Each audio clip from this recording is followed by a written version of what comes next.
राम मंदिर में दान की राशि चोरी मामले में अब तक का सबसे बड़ा सवाल यही है कि इतने सारे सीसीटीवी होने के बावजूद चोरी कैसे हो गई। राम मंदिर में इतने सीसीटीवी कैमरा लगे हुए थे, उसके बावजूद इन सीसीटीवी कैमरास के सामने चोरी कैसे होती रही। ये एक कैशियर ने एसआईटी के सामने सच उगला है कि कैसे सीसीटीवी कैमरास को धोखा दिया जाता था। उत्तर प्रदेश में अयोध्या के राम मंदिर में चढ़ावा चोरी मामले की जांच कर रही एसआईटी ने के सामने एक कैशियर ने एक ऐसा खुलासा किया है। करीब 2 दशक से ट्रस्ट में कार्यरत इस कैशियर ने बताया कि दान की गिनती पूरी प्रक्रिया कई स्तर की सुरक्षा और दर्जनों सीसीटीवी कैमरों की निगरानी में होती थी। इसके बावजूद कथित तौर पर करोड़ों रुपए की चोरी कैसे की जा रही थी। उत्तर प्रदेश में अयोध्या के राम मंदिर चढ़ावा चोरी मामले में जांच जैसे जैसे आगे बढ़ रही है, वैसे वैसे नए खुलासे सामने आ रहे हैं। और अब इस मामले की जांच कर रही एसआईटी के सामने दान गिनने वाले एक कैशियर ने बयान दर्ज कराया है कि करीब 30 मिनट तक चली पूछताछ में उससे मंदिर की सुरक्षा व्यवस्था, काउंटिंग सिस्टम, आरोपियों के व्यवहार और पूरे संचालन तंत्र को लेकर विस्तार से सवाल किए गए। कैशियर ने बताया कि उसकी नियुक्ति साल 2005 में इंटरव्यू के बाद हुई थी और वो रोजाना दान में आने वाले नोटों और सिक्कों की गिनती करता था। उसके मुताबिक काउंटिंग सेंटर में 2 शिफ्टों में काम होता था और वो दूसरी शिफ्ट में ड्यूटी करता था। उसने बताया कि काउंटिंग सेंटर तक पहुंचने से पहले कर्मचारियों को कई चरणों की सुरक्षा जांच से गुजरना पड़ता था।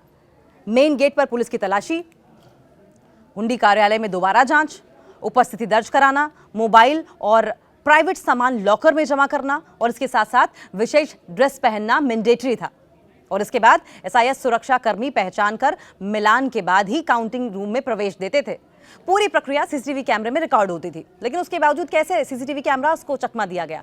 10 सीसीटीवी कैमरों की निगरानी में होती थी नोटों की गिनती।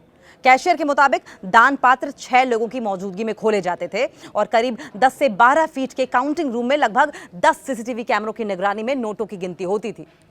यहाँ ट्रस्ट के अधिकारी, एसबीआई के कर्मचारी, सुपरवाइजर और कैशियर के साथ साथ करीब 50 लोग थे, 2 शिफ्टों में काम करते थे।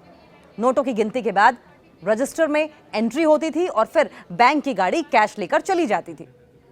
सवाल यह भी कि इतने दिन तक ये सब चलता रहा, आरोपियों पर कभी शक क्यों नहीं हुआ। पूछताछ के दौरान कैशियर ने गिरफ्तार आरोपियों के व्यवहार का भी जिक्र किया। उसने बताया कि सभी आरोपी बेहद शांत रहते थे, किसी से ज्यादा बातचीत नहीं करते थे और अपने काम तक ही सीमित रहते थे और इसीलिए उन पर कभी शक नहीं हुआ। उसने ये भी बताया कि आरोपी अनुकल्प अक्सर खुद को बड़े ठेकेदार का बेटा बताता था और धार्मिक आयोजनों और राजनीति में रुचि होने की बात करता था। टीनू यादव नाम का जब नाम लिया गया तो उस पर मंदिर के कई जगह उसे एंट्री मिल जाती है। टीनू यादव को कैशियर ने एक और अहम दावा करते हुए कहा कि गिरफ्तार आरोपी टीनू यादव का नाम लेने पर मंदिर परिसर में कई जगह बिना रोक टोक आने जाने की परमिशन भी मिल जाती थी। हालांकि उसकी ड्यूटी गर्भगृह में होने के कारण उससे रोजाना मुलाकात कम होती थी।